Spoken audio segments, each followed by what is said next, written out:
But you have a theory, which is, at least was the first time I heard it, and it's now something that people have begun to accept more, which now seems so logical, and at the time seemed very new. And it works with husbands and wives. I mean, it works which was that you don't blame the person. You talked about the spilled milk. You don't say stupid, but that you're angry at the object. It's a whole way of arguing and of dealing with, of communicating with people. Barbara, I compared what is the difference between my response to a child in psychotherapy, shall we say, and a parent's response in the same situation.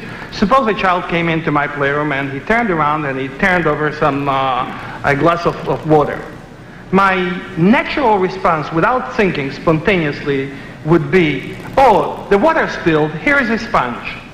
Now, the principle that I use is, don't say anything to the child about himself.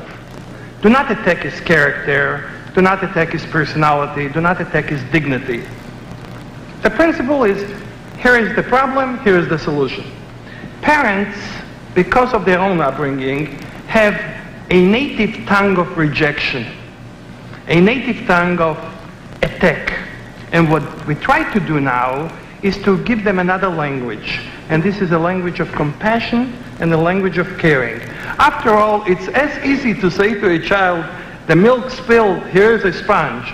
By the way, parents know it, especially when guest comes. Have you ever seen when a guest comes to your home and spills, shall we say, a glass of wine? Would you say to him, listen, next time if you do it once more, you're never going to bed, right? That's the last time that you are in our home. Besides, where were you brought up? In the jungle?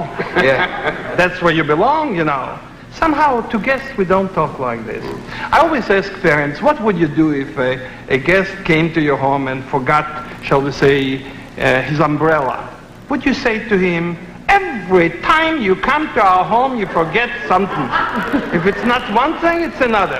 Mrs. Smith, I want to live to see the day when you come to my home, you remember to take all your belongings with you. I'm not your slave to pick up after you. Or would you say to her something like a comparison? Why can't you be like your younger sister? When she visits, she remembers to take all the things home. Somehow we know how to talk to guests. My idea is that we need to talk to children the way we talk to guests, meaning protective of their feelings.